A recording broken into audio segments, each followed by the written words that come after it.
Welcome, everyone. Welcome to the first broadcast of the Magic-A-Thon.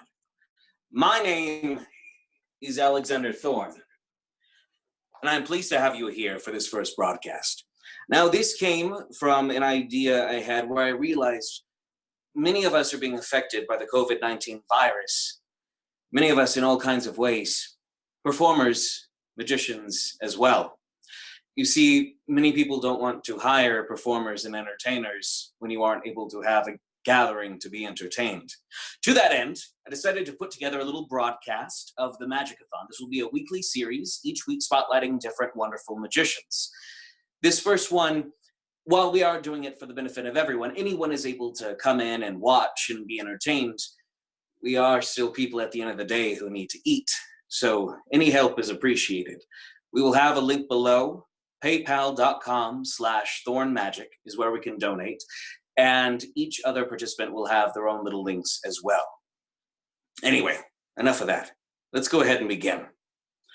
So, as I was saying, my name is Alexander Thorne, and I specialize in a different kind of magic. I collect stories. I collect mysteries, rather objects with stories. Let me show you what I mean.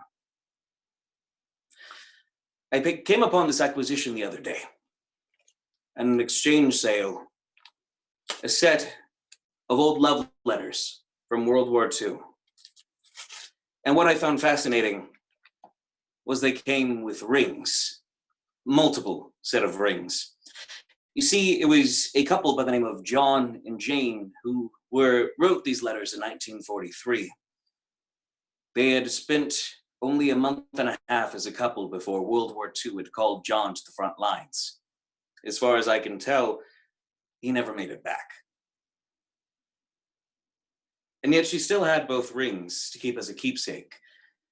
According to some of the letters she wrote to her friends, one of them, the one that John was supposed to wear, she would wear around her neck with this little ribbon here. Not entirely sure why, with the ribbon, if it held any form of significance. But either way, a mysterious effect still happens when the rings are held in close proximity.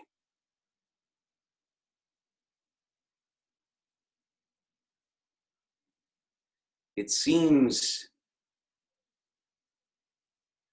that even in death, that finality cannot stop true love.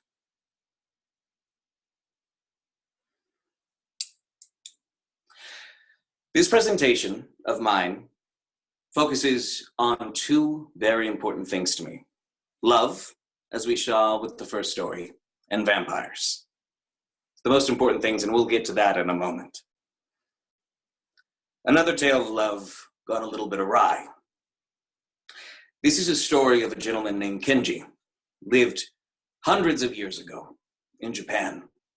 Now, he was a very beautiful looking man, very good with his way with words. However, he had a little bit of a habit. He liked to take advantage of those in dire need of companionship, who also happened to be very well off financially. He had a little bit of a reputation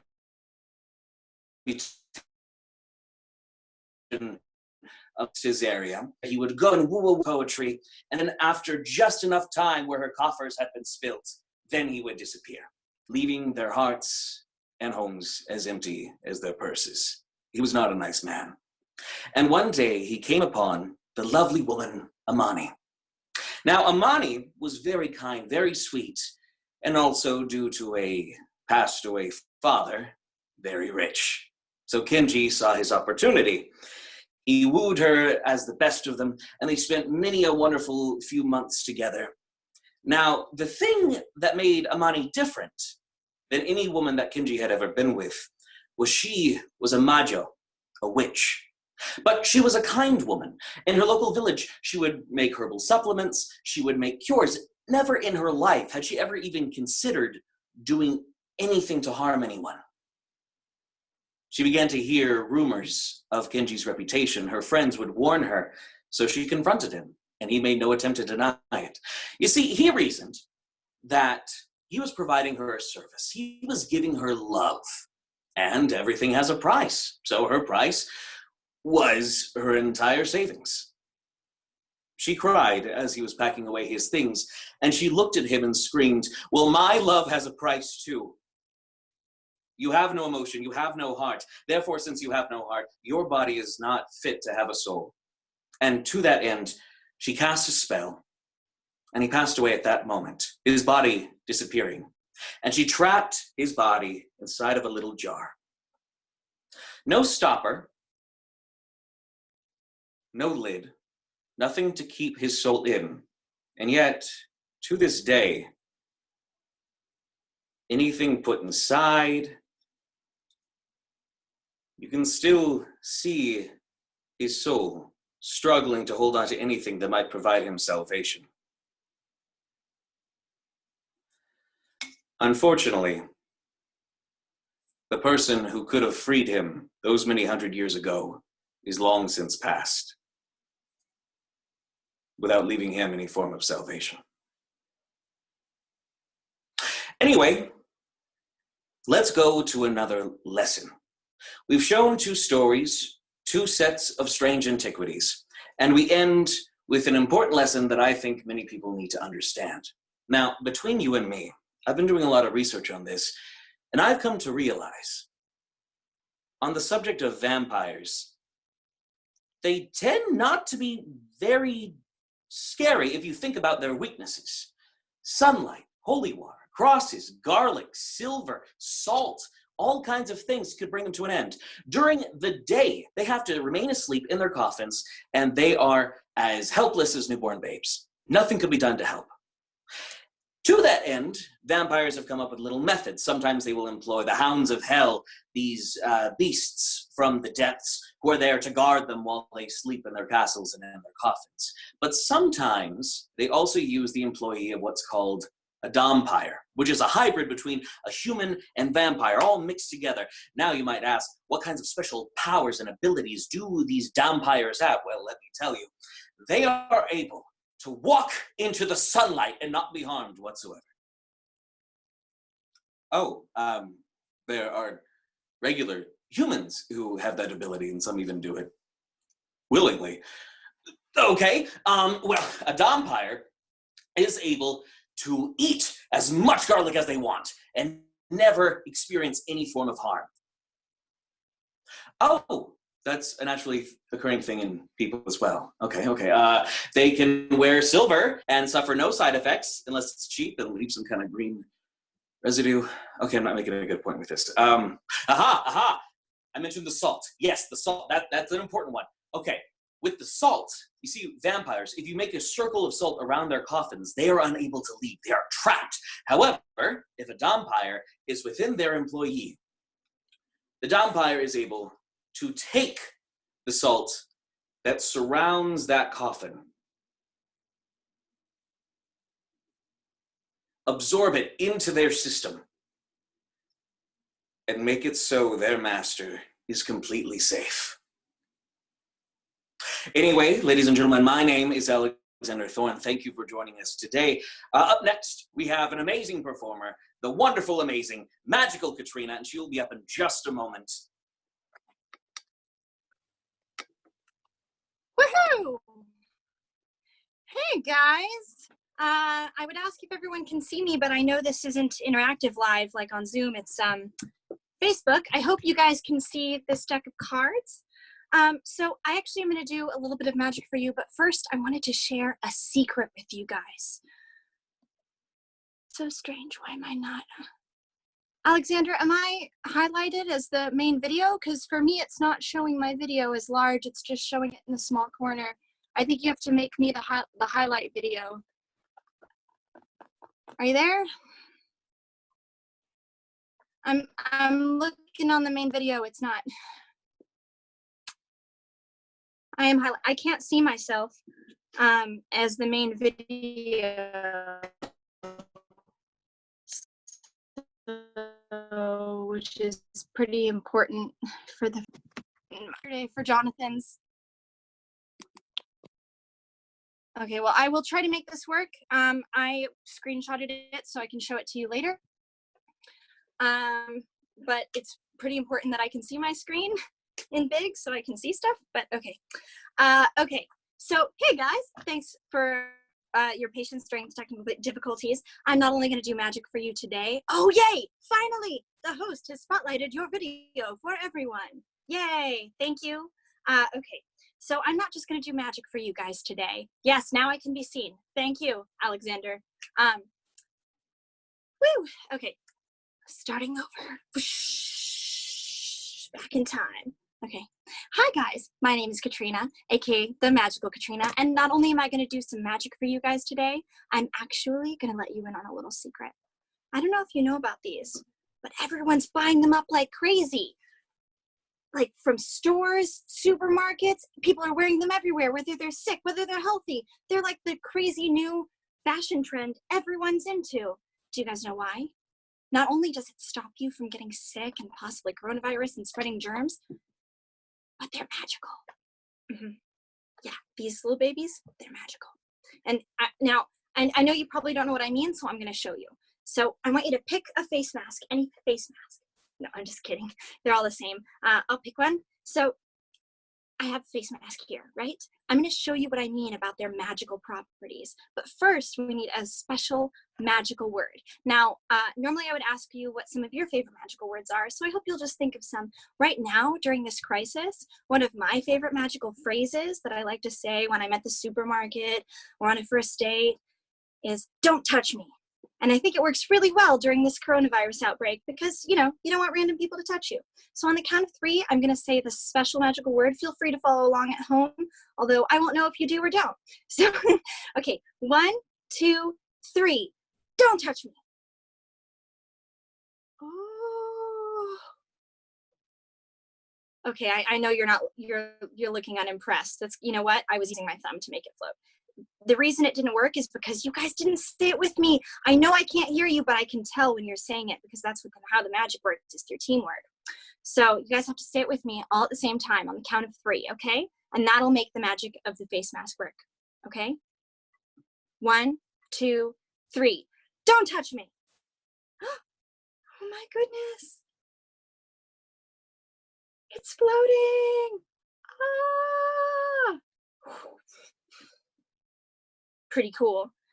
Now, I know that some of you still don't believe me that it's the face mask, but here, I'll show you some of the other properties that the face mask has that are magical. It can actually make things appear, things that are important, things that you need during a crisis. You just have to say the special magical words. 1, 2, 3. Don't touch me. And then you blow. You go, magic, magic, magic. And it worked. Oh my goodness. Where did those medicines come from? What's more important during a virus outbreak other than Dayquil? And, respiratory machine. But this is helpful if you have a sore throat or any problems. But you know what? I can tell you're unimpressed. You know what I did. I'm sure you saw it. I was misdirecting you while I was, saying all the fancy talk about not touching me and blowing on it and going magic, magic, magic. I actually used that misdirection. I took my toe and I did something that us magicians like to call a toe palm. This is super top secret stuff. And I put the medicine right in my toe. So while I was talking and doing fancy work, I took my foot and I put the medicine right there where it was. And I put it there, and you guys didn't see me put it there because, I was distracting you. But it's right there. So, where'd it go? Well, that's strange. Okay, but it doesn't matter. I'm going to bring it back. But this time I'm going to use actual magic, not any fancy feet talk and misdirection. I'm going to use real magic, but I need you guys to help me. We need to say the magical word. I'm going to put my feet that are really dirty up close to the camera so that you can't see anything that I'm doing at all, okay? And then when it appears, or not see anything I'm doing, you can see my feet and you can see that they're not doing anything. Ugh. So on the count of 3, we're going to see if we can make the medicine appear again using magic. 1, 2, 3. Don't touch me. Oh, well, that's not medicine. That's toilet paper. They won't even let me return that. I have too much of it already. Ugh. Well, this isn't a very useful face mask. It just makes things that I have 1,000 of appear. Well, here, I'll show you something else that it can do that's actually really useful, especially for gig workers and other people that work in the service industry during this time of need. I know we've all lost our jobs and all don't know how we're going to pay rent next month. So it actually can do some other cool stuff too. But first I have to put it on. Let me show you.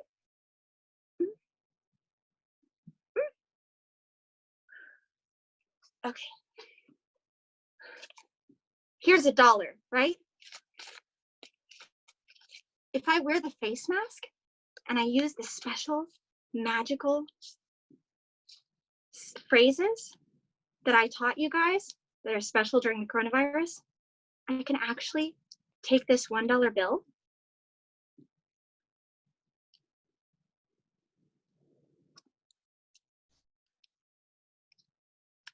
blow on it, nuzzle my face mask against it, because after all, that's where all the magic comes from. And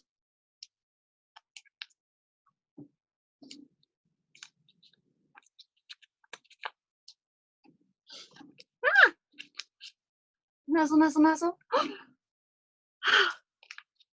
It became 20. What? Pretty amazing, right? All the power of face masks. Check it out. Anyway, I know you're not convinced. Here, it can do other things too. More important things than make money. Face masks can actually also help me do card tricks. Here, I'll show you what I mean. So I have here a bunch of different cards. And you can tell that they're all different. They're not all the Queen of Hearts or Jack of Spades or something like that, because that would make my job super easy.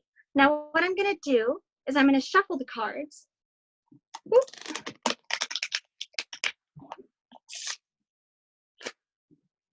Do a little fancy riffles, cut them. Do another cut. And I'm going to have my assistant here. Assistant, get your hands in. You're going to be the hands, eyes, ears, nose of the audience for now. And I just want you to put your finger down on a card, any card you want. Oh, that one. Okay, now show everyone the card. Don't show me the card. Don't show it to me. Don't show it. Okay, put it back. Okay, and last looks, I just want everyone to look at the card. Don't tell me what it is. I'm gonna swoop it in the middle of the deck. That's totally a verb magicians use, swooping. And now if you saw this card again, you would recognize it, right? Yes. Yes? Okay. Was one of these your card? No. No? No, that's just me showing off. No, that's not your card. You know why it's not your card? Your card you put somewhere in the middle of the deck, right? But if we say the magical words and snap, we can actually bring your card back. Now remember, the magical phrase is, don't touch me. 1, 2, 3, don't touch me. And your card jumps back to the top. Oh my goodness. Here, we'll do that again. I'm gonna do this and tell me when to stop. Stop. Okay, we'll put the card back in. Can you shove the card into the deck? Shove it in, shove it in, shove it in. I'm gonna just show my hands so you know I'm not doing any funny business with the cards. Now on the count of 3, you just say, don't touch me. We're gonna see if we can bring it back to the top. 1, 2, 3, don't touch me. And let's see what happened. Brought your card back to the top. What? Okay, here, we'll try that even faster. We'll take your card, put it all the way on the bottom, dribble the cards on top. 1, 2, 3, don't touch me. Ooh. Okay, you know what? I want you to hold on to this card. I want you to show everyone the card. Show them that it's just a normal card. There's no flaps, backs, cuts. I don't know what other weird things. It's not bent or anything, right? Is it bent or odd in any way? Okay. Tell me when to stop. Stop. Okay, put your card back. Okay. Now that it's in there, I'm going to do something very, very magical. I'm not even going to do anything. The face mask is going to do all the magic. I'm not even going to touch the cards. Here, I'll show you what I mean. Are you guys ready? I'm not even going to touch them. The face mask is going to find the card all on its own. 1, 2, 3. Don't touch me. Nuzzle, nuzzle, nuzzle with the face mask.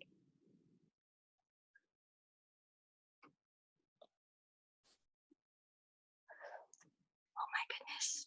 I don't even know if I want to touch it. I'm going to use this controller to flip it over. Oh shoot. It's really hard. Okay. Woo! That was your card, right? Very nice. Oh my goodness. Yay. So as you can see, this is a very magical face mask. In fact, all face masks are magical. You should wear them if you're feeling sick. They're not really supposed to be worn if you're healthy, because they're supposed to prevent other people from getting the symptoms you have when you cough and sneeze and stuff. But if you want to just wear them all the time, I guess that's up to you. Anyway, I can tell you're thinking, oh, the face mask isn't actually that magical. She was doing all this fancy magic sleight of hand, which, you know, maybe I was. But then how would that explain that the face mask knew what your card was from the very beginning?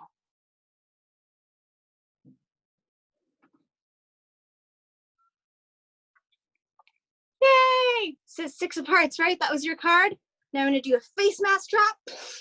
And I just want to say thank you guys so much for watching me. My Patreon, if you want to subscribe to my magic and any cool things I'm doing, is patreon.com/magicalkatrina. My Instagram is @themagicalkatrina.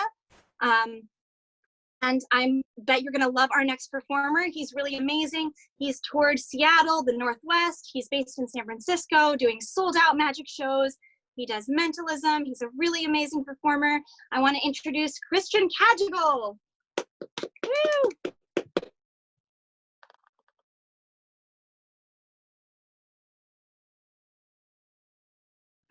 Am I on? Am I on? I'm going to assume I'm on. I don't know what's going on. I can't hear anybody, but I'm going to assume I'm on. All right, Katrina. Yes. Yes, Alexander Thorne says I'm on. All right, Katrina, I'm going to do you one better. You took a 1 and made it to a 20. I'm going to take a 20 and I'm going to make it into 100. Watch real carefully.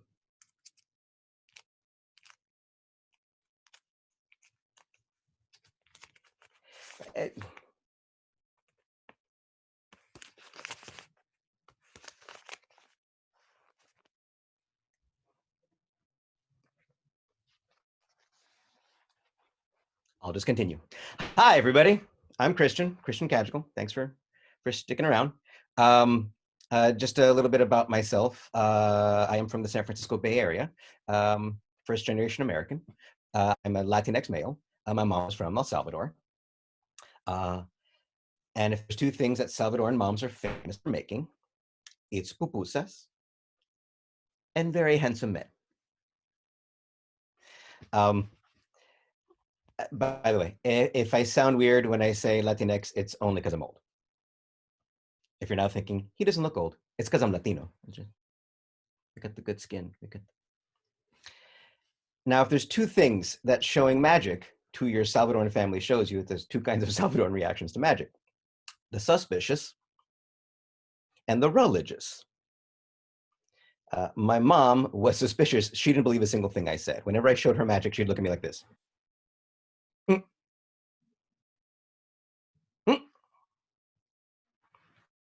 My aunt was religious. Every time I showed her magic, she'd call me the devil. Hermana, pero Cristian es el diablo.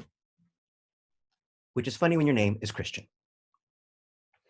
So just thought I'd share some fun little pieces that I sometimes get to do, sometimes don't get to normally do, especially in a situation like this. First one, a little bit of a, I don't want to say a mystery, maybe a puzzle.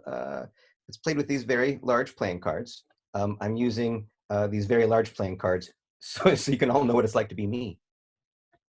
Salvador. I'm going to take one of these, fold it in half just like that. This one right here. Take the other one, fold it in half just like that.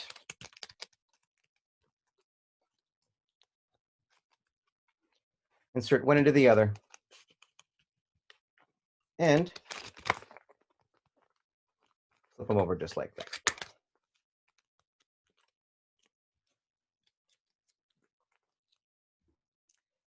Now, the crazy thing is, when you fold up the cards like this, there's like a weird little warp in the fabric of time that happens right about there. And watch. Oh, suddenly, one card turns inside out. And outside in.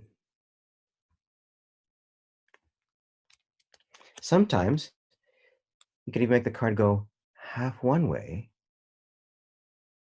and half the other. Now, of course, many of you are going, well, what's inside? What's inside this little time warp? I see what's inside. We'll freeze this a moment right about here. So now it cannot change from this spot. We'll open up the cards.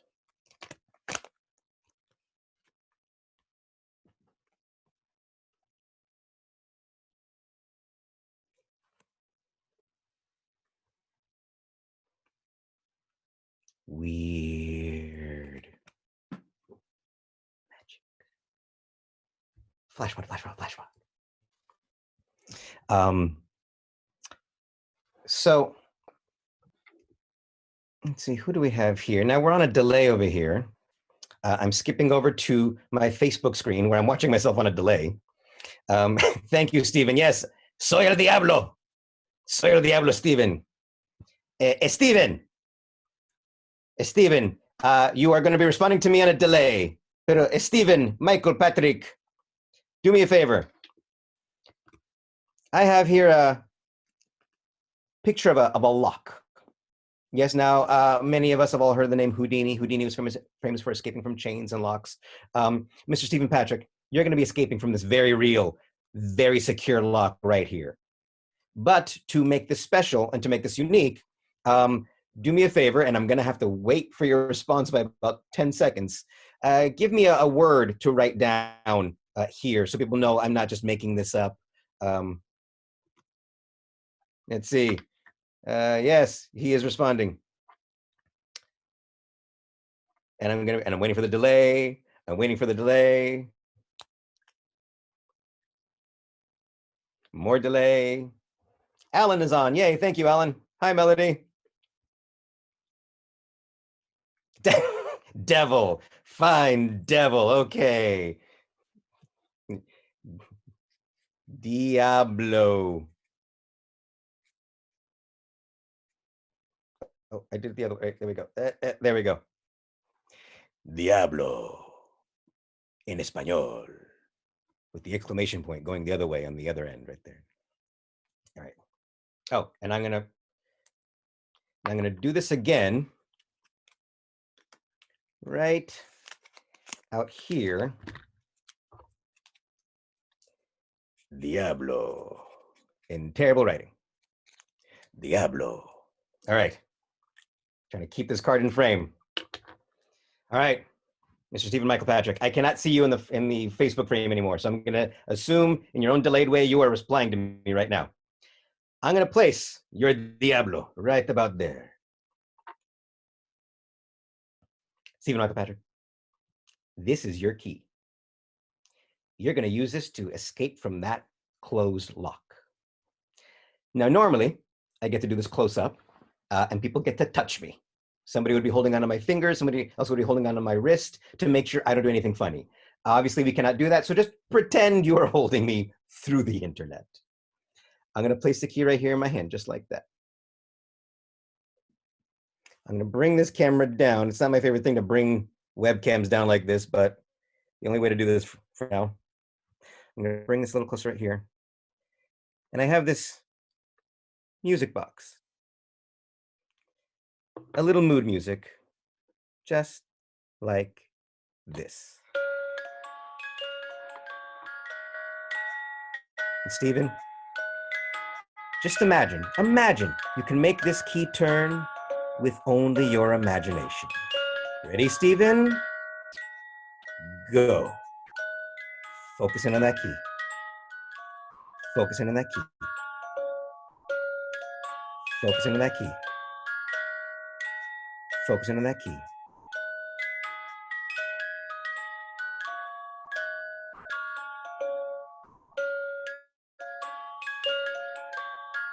I really wish I could have somebody holding on to me right now.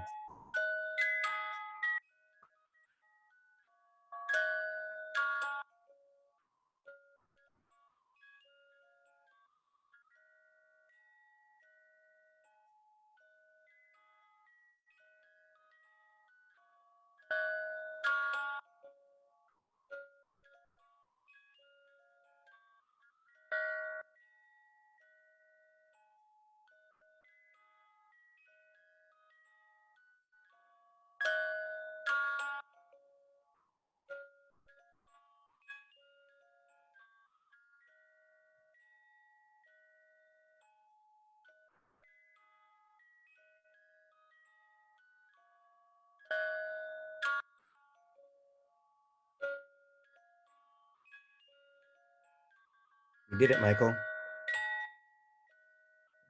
Your little picture of a lock has been in this frame this entire time. The crazy thing is now, your lock is now open.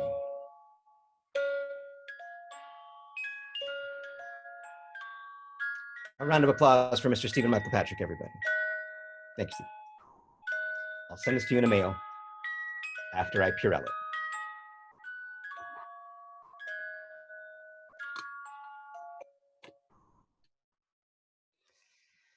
Whew. All righty. I guess I'll just do one last one. Weird times these days, scary days. These are times to reflect on ourselves and have to deal with our own fears and demons. With fire. Trying to bring this all into camera. There we go.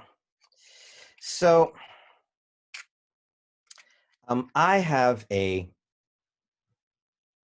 excuse me as I touch myself. I will Purell my face later on. So I have a fear, and this fear is pain. I know we all don't like pain, right? But no, really, I do everything I have to avoid pain. I will go for the meds over the surgery. As a girlfriend once said, he is a lover, not a fighter. So, with that in mind,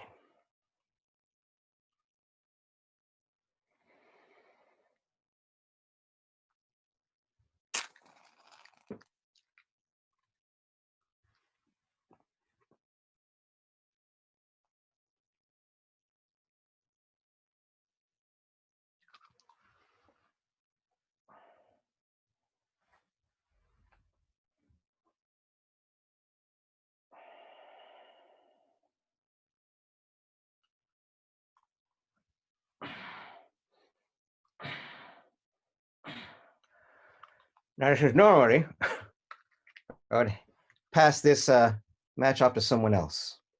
But in this case, if we all just imagine that the source of this pain and fear is not there, it just might disappear.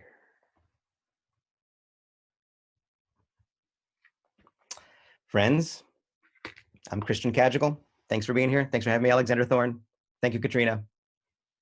Night.